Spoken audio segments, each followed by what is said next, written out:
The Justice Beat is dedicated to the 1 in 3 Americans touched by incarceration. Justice Beat is where we discuss all things justice. Good morning, and welcome back for another installment of the Justice Beat Talk Show. And today we're bringing to you our Just Us Youth Talk Show, in which our guest speaker today is Mr. Joseph Mccray. I am going to turn it over now to our associate producer, Carla McKinney. Good morning, Facebook family and friends. We're glad to be here again with our topic from Joseph Mccray, who works at Alternatives that's located in Chicago, Illinois. And we're going to be talking about restorative justice practice with respect to our youth. So at this time, we have Daria, our associate producer for the Justice Youth Show, who will facilitate our talk on this morning. Thank you. Hello. We're so excited to have you, Mr. Mccray. Joseph currently works at Alternatives as a restorative justice specialist, previously as a peace ambassador, where they teach young people restorative justice practices that include talking circles and peace circles. Currently, he's involved in a Just Us program where they teach young people how to become more restorative through circle practice and community building. We're so happy and excited to have you here. How are you doing this morning? I'm happy to be here. I'm doing great. It's a pleasure to be here. Oh, thank you so much. So can you give us an overview of the mission of Alternatives? So the mission of Alternatives is to have youth create a just future through restorative justice practices and behavioral health services. I am on the restorative justice team. I've been with Alternatives for about 4 years, 3 years as a peace ambassador, 3.5 years as a peace ambassador. And now I'm currently a restorative justice specialist. Can you talk a little bit about those different roles and what each of those roles do? Okay. So, as a peace ambassador, the Peace Ambassador program is a paid apprenticeship program. It's for young people that have faced housing insecurity or have had a run-in with the judicial system. It's for young people at the ages of 17 and 24. I started the program it's called RJ Institute. It was kind of like a summer job-based program through ones from Chicago. And at the time, I was in college, but I was also facing homelessness. I was in a youth shelter at that time. And at the start of the program, I wasn't really comfortable telling the staff like what I was actually going through. I kept it to myself for a while. And then I told them like what was actually happening. So I was on to show up to the program like very early, like 7. And that was because of my living at the time. And I told them what was going on. They told me about, do you want to do circles as a part-time job? And at the time, I was like, oh, I get paid to do circles. And I ended up, doing the program. And it just elevated from there. Now, a restorative justice specialist, the difference between a peace ambassador and a restorative justice specialist is, so the Peace Ambassador program, with it being an apprenticeship program, is only 17 and 24. And Peace Ambassadors mostly do like talking circles, circles, and more like community-based work. They help like the full-time staff like facilitate things, and they also do community-based projects. One of the projects that I did as a peace ambassador called the PART Project, which we showed to the Chicago Coalition of the Homeless. We showed them a presentation of like what young people face like housing insecurity. As a restorative justice specialist, it's kind of the same thing, but it's a little different. I still do peace circles. I still do talking circles, but I do it with advisors. I teach the advisors within CPS on how to implement restorative justice practices, and then teach it to their students to make their school culture a more restorative climate. Wow, that's incredible. You've done so much wonderful work. I saw on alternatives that y'all do like school-based restorative justice and community-based restorative justice. Can you spend a little bit of time like talking about the differences and what that looks like? Yeah. So, school-based, when it comes to school-based restorative justice, we usually go in schools. We have like assigned classes, grade levels. Currently, right now, I work program. I've been doing it for a while. It's called the JustUs program, where we work with young men, sixth grade through eighth, and we teach them restorative practices. For example, we do a lot of talking circles with them, and community building games. Because most of them, they know each other, but they don't know each other in like a deeper level. What we talked about like last week was just what is something that you're proud of and that you wish to accomplish in the future. We kind of had a conversation around that, and that was good. Kind of like the school-based aspect of it. Community-based racial justice. We work with an organization, a partner organization called Nehemiah Trinity Rise. And what we ended up doing with them, that's a church-based kind of restorative justice nonprofit.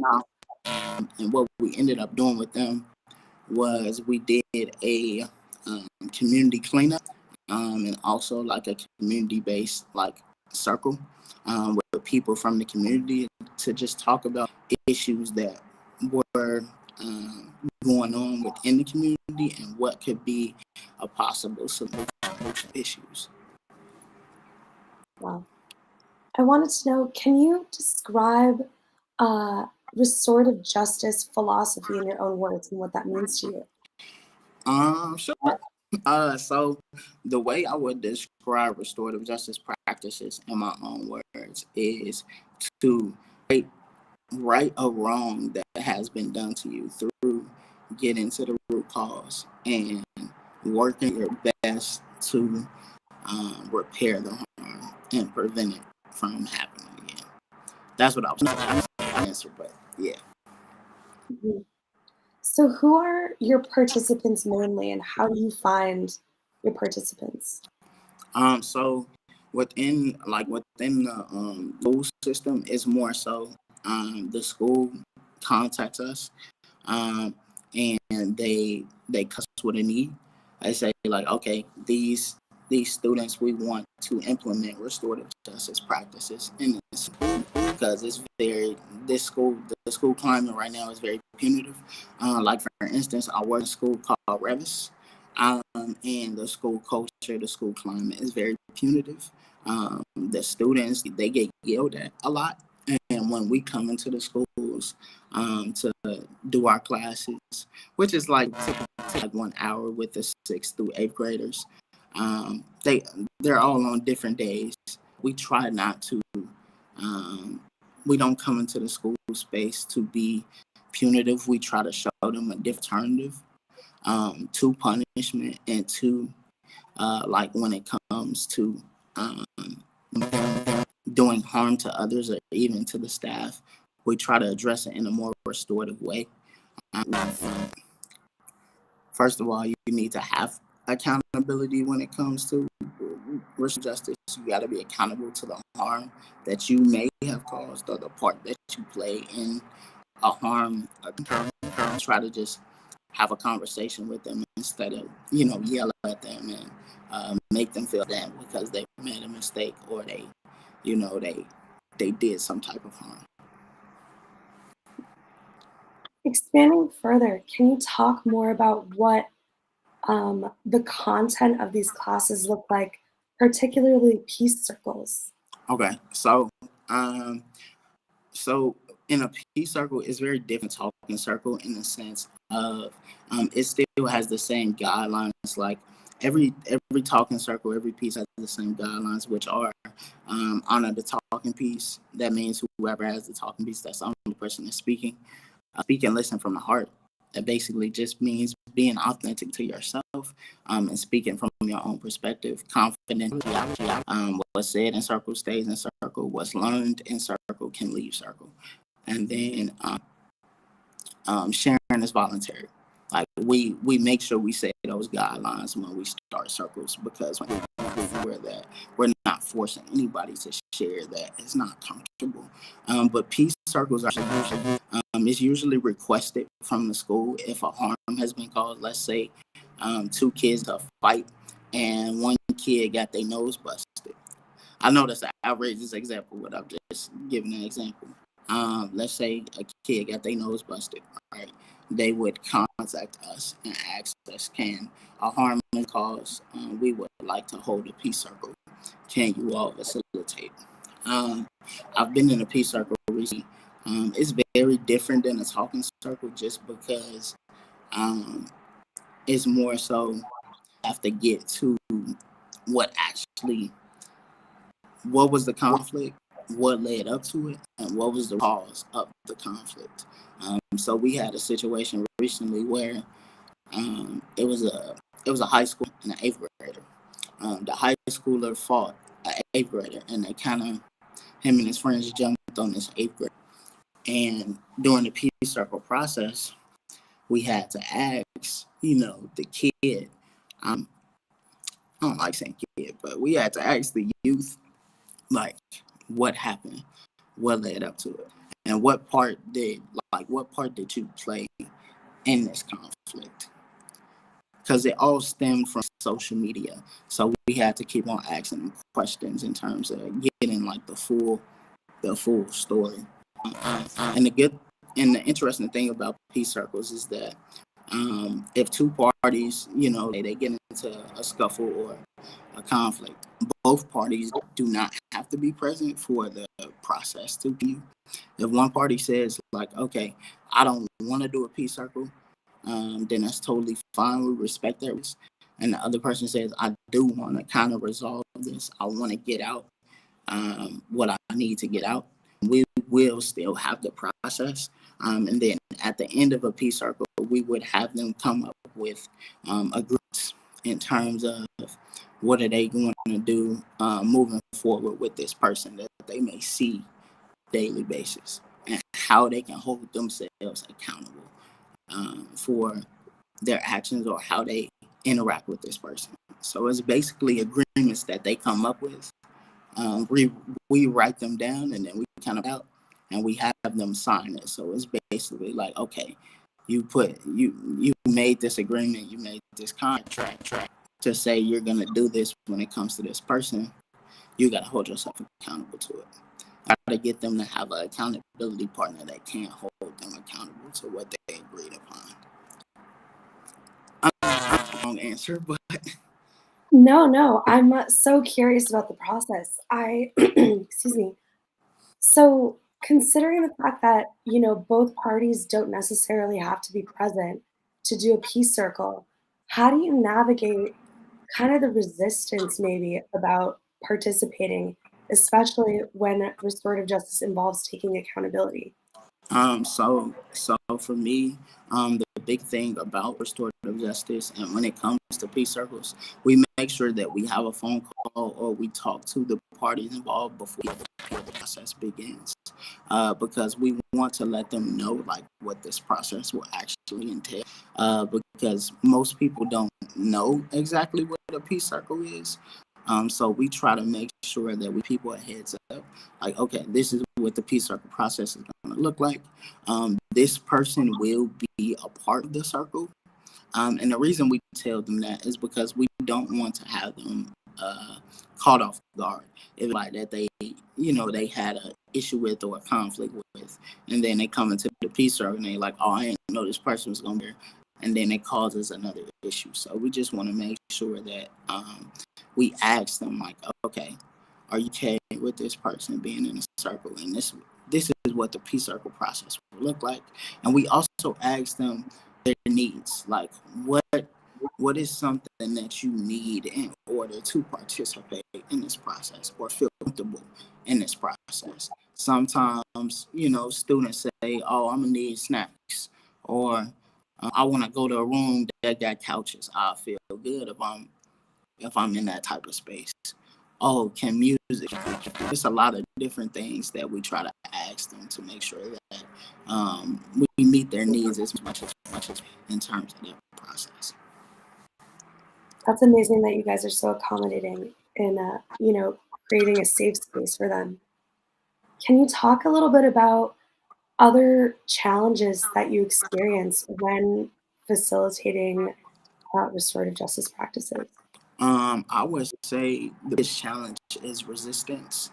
I think that when it comes to a philosophy or a practice that is different, that is not the norm, then I think a lot of people are very resistant.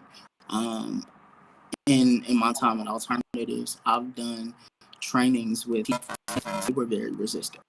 They was like, "This is not going to work." One teacher in particular, as I was training with some of my coworkers, he bursted out and he was like, "I don't like restorative justice practices. It's not gonna work. It's not gonna work. It doesn't work. These kids need punishment."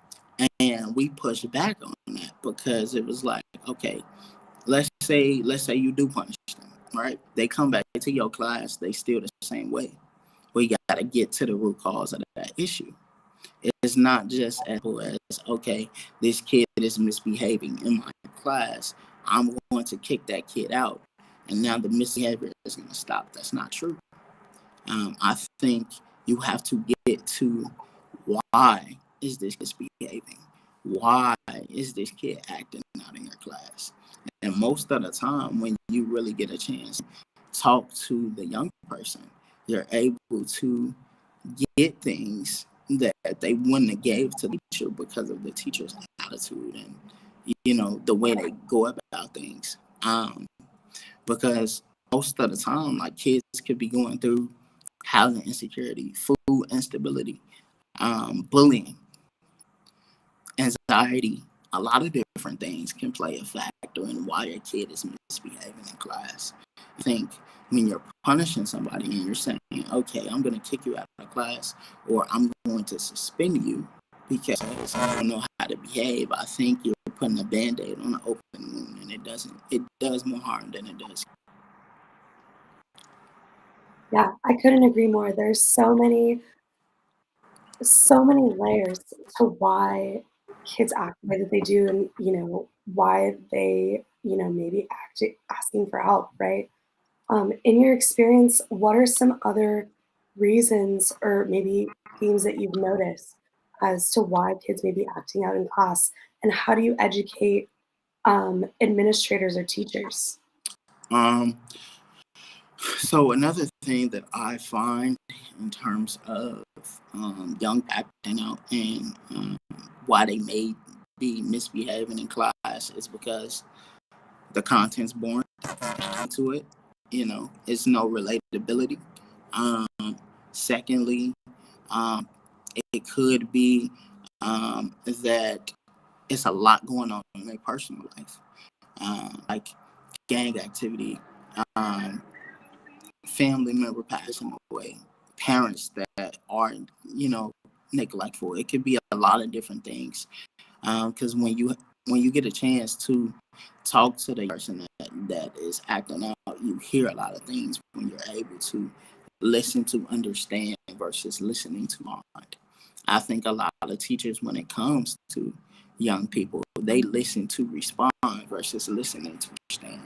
And I think that as as educators, as teachers, as parents, as whatever you may be, I think it's imperative for people to listen to understand versus listening to respond, because you get a better response when you do it that way.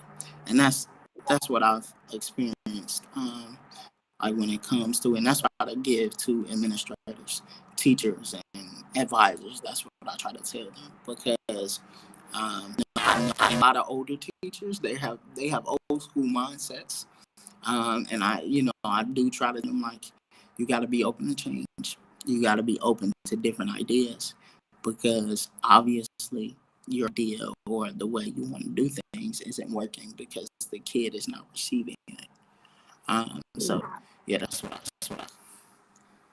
No, I love that. That's so important. And I'm so grateful that you like take the time to work with, the teachers and administrators so they can kind of continue these practices. Can you talk about your own training process and like leadership development? What was that like for you? Sure. So for me, when I first started restorative justice, I was a little opposed to it at first. I didn't know what it was.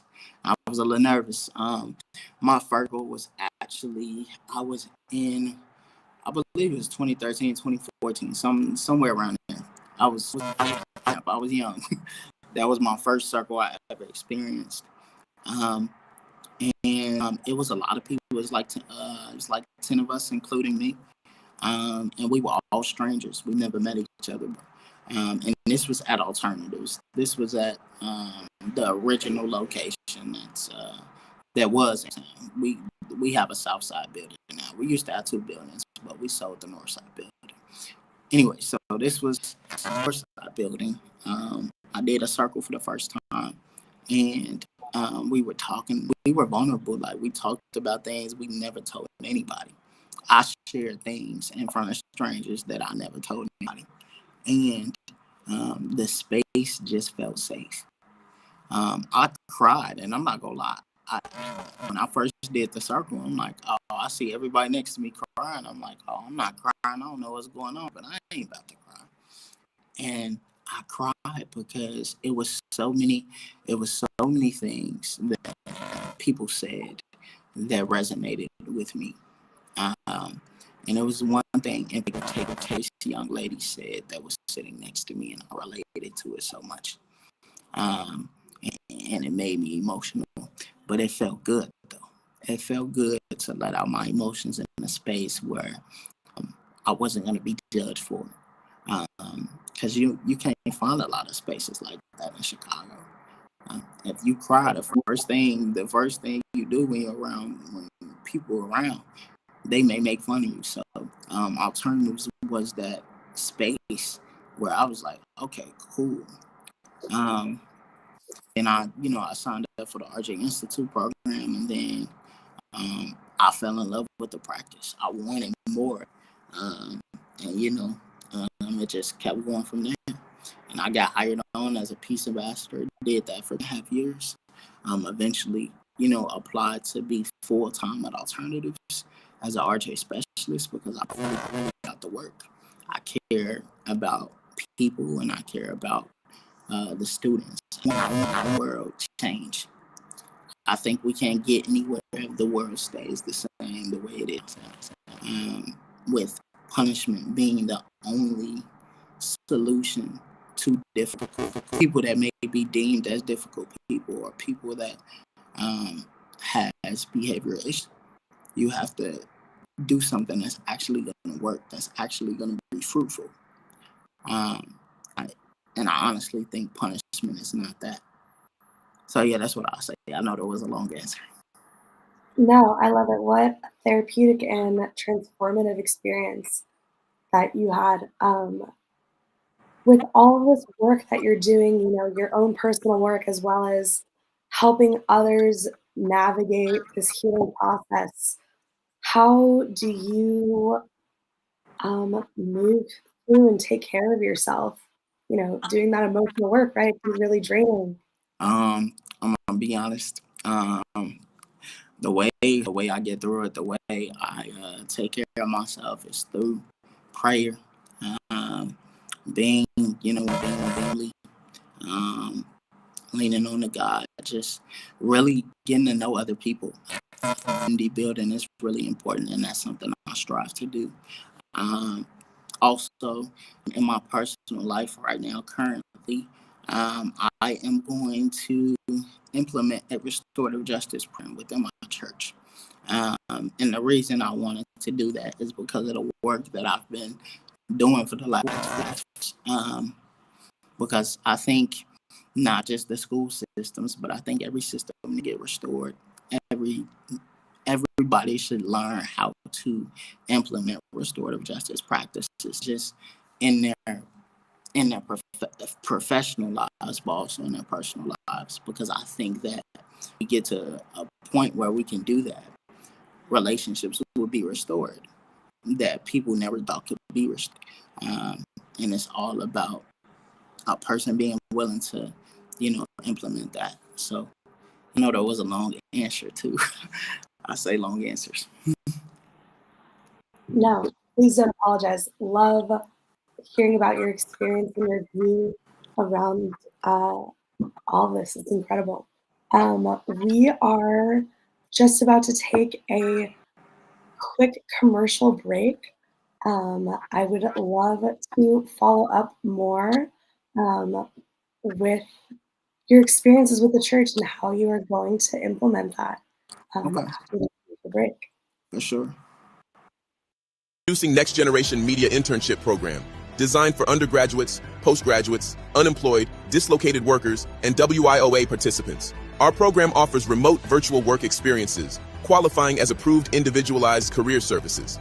Learn while leading at your own pace, with part-time or full-time hours per week. Benefit from weekly debriefings and group supervision, along with our 15-minute masterclasses. Our projects include the Justice Beat Talk Show and the Just Us Youth Talk Show. Discover your gateway to success today.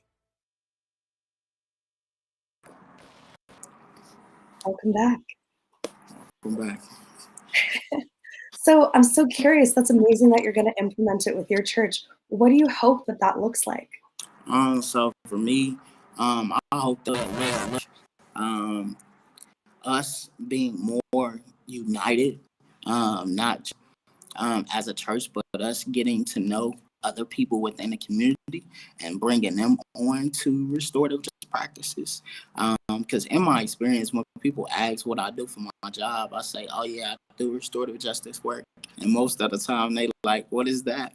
So I wanted, and the reason I wanted to implement this in my church, the reason I need for it, is because a lot of us, that, the people that go to my church, I'm close to some people, but I'm not close to everybody. And I also noticed that with other people that are my friends, people that I'm close, we're not close as we could be. And I talked to my pastor a couple ago, and I told him, like, okay, I want to implement talking circles within the church. And I told him what my word was, and he was down for it. He wasn't opposed to it. He just said, like, kind of a presentation, like what you want to do with it. And he asked me, like, why, like, what made you like want to do this?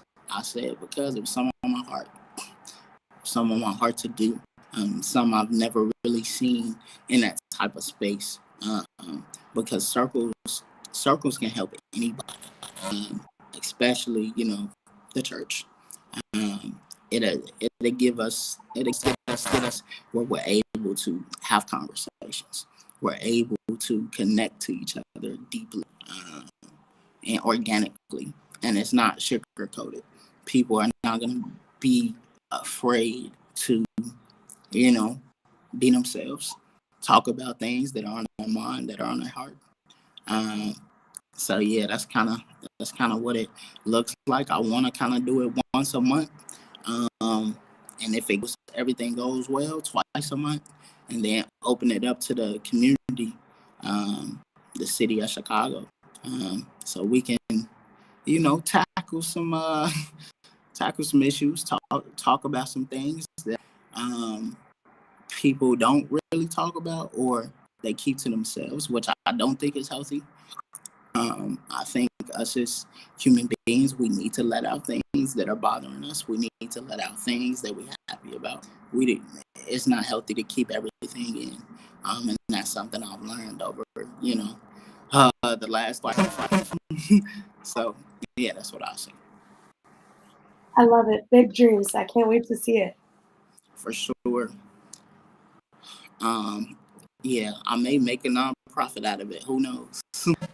Oh, we'd love to hear about it. So considering that you are, going to implement it, in your own community, as well as, working with youth, what do you think are the main or major misconceptions that people have around restorative justice, and how do you challenge them? I would say the main misconceptions that people have around restorative justice is that it's it's kind of like a get out of the free card. I've heard that a lot. That restorative justice is not going to work. Well, I don't like it because you're basically making it seem like the young people, they're just getting away. They're going to be getting away with everything. If restorative justice gets implemented in the judicial system, people are not going to be held accountable for crimes. There's a lot of different things that I hear. And the way I challenge them is I tell them that's not y'all. Like when you look at restorative justice, when you really take a deep dive and you research about what restorative justice actually is, it's not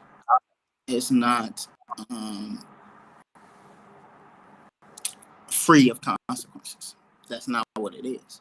It's, first of all, when it comes to restorative justice, you have to be accountable. If you caused harm to someone, you have to be accountable for your act. You got to hold yourself accountable. Secondly, the thing about restorative justice is that you have to make sure that we address the harm that was caused. Whatever harm may have been caused from whichever party, we have to make sure that we address the harm so we can prevent the harm from happening again. And when I kind of explain it to them that way, it kind of gets through to them. And sometimes I give analogies. Like I say, like, okay, let's say, because I was speaking to an older lady, older teacher, and I was talking to her, and I said, okay, let's hypothetically speak right now. Let's say that you left out of school and your car window was busted, right? And you saw the kid that did it. You knew who busted out your windows. And you went up to the kid, and the kid was like, oh yeah, I just wanted to bust out your windows because I felt like it. That's not getting to the root cause of why it happened. Like, why did you decide to bust out windows? We need to have a conversation because I want to know, like, why you busted out my windows. And when I give them that analogy, they kind of understand what the practice is actually trying to do. So it's all about really just breaking things down and, trying to use analogies where it through to some people that are more on the tough side. Absolutely. I'm curious about, with that example, because I was hoping that you would maybe walk us through, like, start to finish, like what, a restorative justice peace circle talk looks like. But we could, like, going off of that example, what does the, like, aftermath look like? What does resolution specifically look like with those kids and youth, and how does that play out afterwards? I love that. I love that question. So if usually if a youth did something the way I just described, usually a peace circle would be held, and we would try to get to, like, what was the root cause, like, why did you bust out the window, what led up to that. Oh well, this teacher was making fun of me, or this teacher wasn't listening to what I had to say. Then you gather that information, right? And at the end of the circle process, what it would look like would be them getting both parties get some type of closure, and agreements would be made by both the person harmed and the person that caused harm. Because that's a big thing in restorative justice, is that we don't just look at the person that caused the harm, we also look at the person that was harmed, because we want to make sure that both parties get what they need. Because, like the saying goes, hurt people hurt people. Even if you're a person that was harmed, I'm pretty sure that a person that was harmed has harmed someone else. So it's just a never-ending cycle. So that's what I say. Mhm. No, absolutely. I'm curious as to what it looks like if the party that was harmed uh, does not want to forgive or does not want to move forward. Of course, that is their right. Yeah. How to navigate that. So when a person that was harmed says like, okay, I don't want nothing to do with this practice. I don't want to forgive a person. The biggest thing that we do, we try to follow up with them, try to get, not to, we don't want to forgive. We just try to get like different pieces.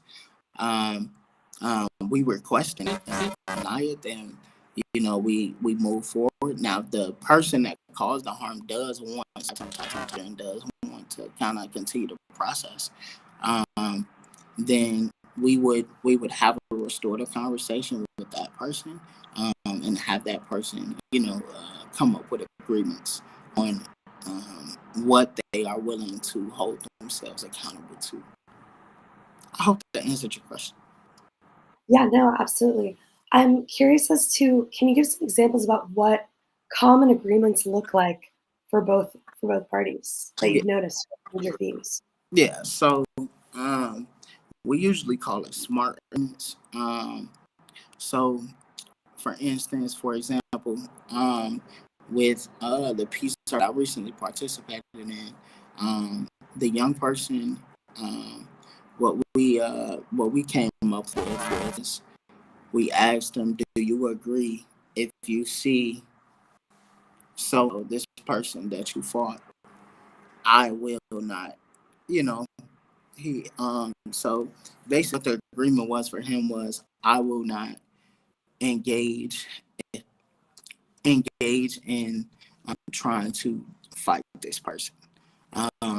I will apologize to this. I will apologize to this person's parents. And this was stuff that he came up with, that he, as he was in the peace circle process, he felt like, okay, I need to do this. It was not something we asked him to write. It was something that he kind of came up with. And there was a couple more agreements. And we printed it out and we had him sign it. So it's basically like, okay, you have these people here that is in your life. He was a boxer, so we had like his trainer that was there. And it was like, okay, you're agreeing, you're writing it and you're signing this. So if you don't uphold this, then we're gonna come back to this conversation and ask you like, okay, why wasn't this upheld? Why wasn't this upheld? Because usually always in a peace circle process, we have a follow-up. We always follow up with the parties to see how they're doing after the process. Even the person that declined to forgive the person or have the talk peace circle process, we still follow up with them to see how they're doing. In fact, so yeah, that's what I would say. How long do you wait to follow up with them? So let's say a peace circle happened Wednesday, right? We would try to get in contact with both parties. We would kind of like wait, like I would say no later than like Wednesday of that next week to kind of follow, see how they're doing, how they're processing things, and then if any else is needed from us, we would contact the organization that requests the peace circle. Got it. Okay, that's wonderful. What do you think? Is there any story or peace circle that really stood out to you that you're like allowed to talk about? Yeah. I would say when I was I just was talking about. His name was Amir. The young person's Amir. Amir he's a boxer at this organization called the Block. And he was a boxer. He was in school. Pretty good. Pretty good kid. Yeah, good grade, stuff like that. but it was his friends. The friends he was around, they were in some other activity, and by them being his friends and by him being friends with them, he, he just didn't want to. He wanted to help them because it was some beef that got started on social media. He went up to the 8th school. He swung on the 8th grader, but then he missed, and then some of the 8th graders' friends jumped in, and the 8th grader ended up getting jumped on. And what ended up happening was he got his championship belt taken away from him. And we kind of had that restorative conversation with him in that peace circle, really get to like why it happened. And ultimately he told us it happened because he just wanted to defend his friend. But what ended up happening because of him swinging on the 8th grader, he got some threats that was sent to him, and it was a lot. And we came up with agreements. When we came up with agreements, he said, "I want to apologize to." I forgot the other guy's name, but he said he wanted to apologize to the person that he swung, which was really moving to me because most of the time when it comes to fights or people get into it with somebody that's full, they don't usually want to apologize. You get what I'm saying? It's not really a common. So yeah, that's what I say. And the reason that story stood out to me is because I think it's really powerful when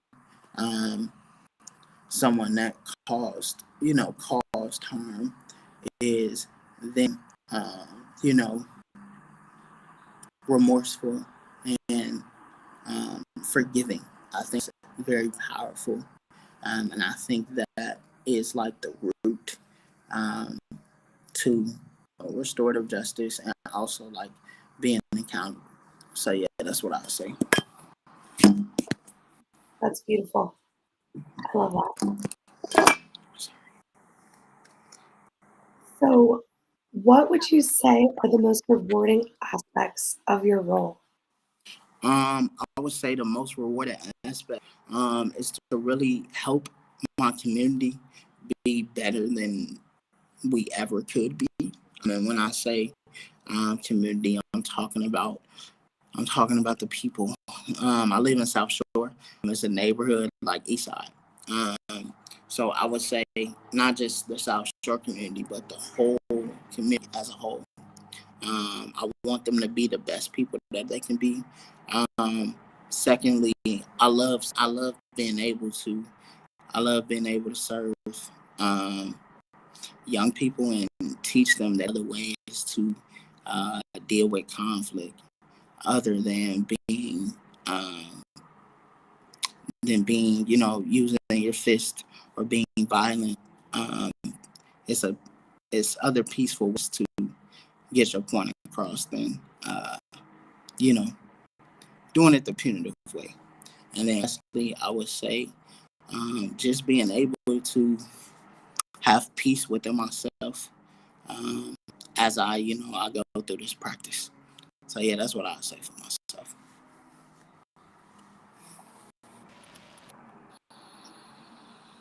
I can't hear. Sorry about that. Didn't have my mic unmuted. But good afternoon again, everyone. Daria, was anything else that you wanted to share before I jump in with some questions? Oh, please. All right. Well, good. Well, Mr. Joe, we have a few questions from our team and also from the audience. One of the questions was, I want to pull this back up quickly. How do you see the future of restorative justice evolving within the Chicago and beyond? So for me, the way I see the future of restorative justice, I see it as everybody, learning about justice and learning about restorative justice. And I think that's by participating in more circles, and with the restorative justice community as a whole. Because my goal and my future aspects is I want the whole Chicago area to know what restorative justice is. And by me implementing it in my church, I want to kind of move it forward to not just the church, but all systems and corporations, so they can learn how to deal with conflict more effectively as well. And as you mentioned the church, we would probably, for those of us who are involved in the church, and I don't want to take it in that direction, but you would believe or have some thought that the church already understood that. But we're also finding that within our churches that we have to bring about this ideal of restorative justice. Has it been well received in your particular church? Yes. Okay. I implemented. I told my pastor what I wanted to do. He was on board. He wasn't opposed to it. He told me to send him a presentation of what I actually want to do, and he was on board for it. And yeah, I know that a lot of churches may be opposed to it just because it's something that's very new. And I think a lot of times, like when you're implementing something new, it can be a lot of fear attached with the nuances and new things being implemented. So yeah, that's what I'll say. All right. Okay, so what would be some of the strategies that you would implement to encourage resistant youth who do not want to engage in the peace circle process to engage? So for me, I have dealt with a lot of young people that when it comes to peace circles where they were very resistant. And the biggest thing I told them, I'm not going to force you to share, but it would be highly encouraged for you to share because I want to get to know you as a person. I want to know your side of the story so we can get the full picture. And I want you to be able to heal from this experience, heal from the anger that you may be feeling in this moment, and even the irritation. And I kind of related to them because a lot of the young people, they listen to music. So I try to relate to them in that way, and that kind of roots to them. So yeah, that's what I say. Okay. And on that note, for those maybe that you were able to reach who initially were resistant, was there anything that you were able to pinpoint was the reason why they would rather hold on to the harm that was caused them or the harm that rather than sit through the process? Was there anything that you can say, okay, this is what this really was? I would say, I'm going to be honest. I'm going to be completely honest. Biggest thing that I saw was, especially from the young men, is ego. It's ego, not feeling or seeming like they're weak or they're punk because they're being vulnerable. Because a lot of times, and this is even in my own life, and I had to do a lot of healing, but parents, they kind of tell you like, okay, you're a man, you're not supposed to cry, you're not supposed to express your feelings, vulnerable state. And what I've come to realize and notice with the young people that I've worked with in the peace circle process, that was the biggest thing. Okay, their ego. All right. Now, on the other side, as we're talking about young people, I always like to look at the adults that are engaging our young people, having taught in an alternative school. And while many of the teachers were great at disseminating their content, what I saw was sometimes a lack of understanding of the young people that they were teaching. So for an adult coming into this space wanting to teach young people who have a plethora of traumas that they've experienced, what are some attributes of an adult who wants to be in this space for young people that would be beneficial to them as the teacher, but towards the young person as well? What should an adult be ready for or possess coming in? I would say you got the adult should be able to harness their peace, harness their patience, because this process is not always easy. It's always going to be sunshines and rainbows when it comes to young people, and when it comes to conflict and sitting in the peace circle process, because most young people they don't even know what it is. They've never been in a situation before. The way that a lot of young people are taught, and the way I was taught when I was younger is, hey, somebody do something to you, you do the same thing back.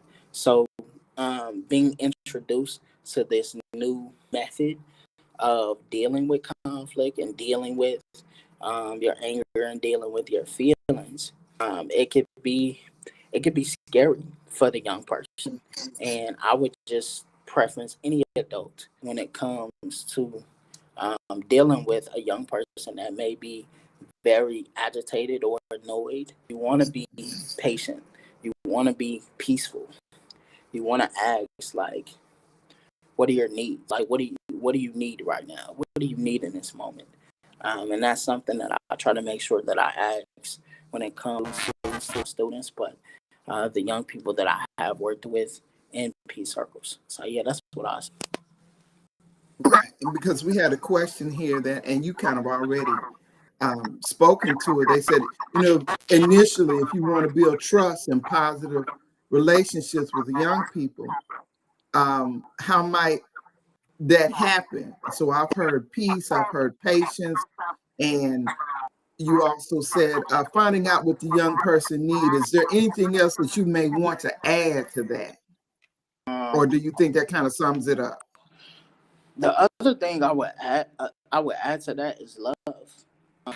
I think you want to show love to that young person, and that could look a lot of different ways. Like, okay, do you hungry? Do you want a snack? Can I get you a bottle of water? Something like that. Like, really trying to see like what could make them the most comfortable in this space. Because the young people that I've worked with, they always say, "Oh yeah, can we go to the room with the couches?" Or I would like snacks.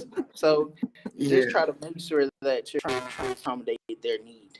And yeah, that's what I say. Love, pace, and yeah, that's what I say for sure. Okay, well, good. And those are very basic. And we will find if we walked in those a lot more often, we would get a better response out of our youth. I found working in that space and my background being very different from the young people I was trying to teach. And I had a student say to me, "Miss McKinney, you didn't raise these kids. They're not yours. They don't have the training that yours is." So, and she was helping me to back up, and I had to reset myself. Just because these young people look like me didn't mean our background was the same. And I learned a lot by listening to her and other students who were like her. They saw I cared, but I didn't know how to care that was best for the kids that were in my classroom. So that was a great learning experience for me. We have about 4 minutes left, and I want to give you an opportunity to share with us any last parting words, anything that you have going on in the work, anything you need us to know. This is your space to take care of that. Okay, great. I just want to say, first and foremost, I want to thank you all for allowing me this opportunity to speak about my work and the work that I do. You all have been a pleasure. You all have really wonderful spirits, and I love that. My last parting words would be harness your patience and your love and your resilience in everything that you do. The reason I say that is because it's going to take you a long way. No matter if you're teaching students, no matter if you're a fighter, no matter what you do in life, that's going to take you a long way. And I think, like, when you're working with youth, or when you're dealing with youth, or even if you have any kids at the moment, just remember those things: patience, patience, love, kindness, and resilience. Being able to, and also being adaptable. So yeah, that's what I'll say. Right. And I think that is probably at the top is being adaptable, because we come in here with these hard, fast and rules on how we're going to be. And then we get into a space where we've got to be adaptable and flexible for the move of the day. So once again, Mr. Joseph Mccray, did you have something to say before I close this out? Go right ahead. I was just gonna say one more thing. You all have a beautiful, blessed, and extraordinary day. Enjoy the sunlight. All right, all right. Well, Facebook family and friends, we thank you again for being with us here this morning with our guest speaker, Mr. Joseph Mccray, who talked about restorative justice practice. We are glad that you were here, and please stay tuned and watch our credits. See you next week. Thank you for listening to the Justice Beat. If you like what you heard and found the information useful, then support the Justice Beat radio show by spreading the word and telling a friend.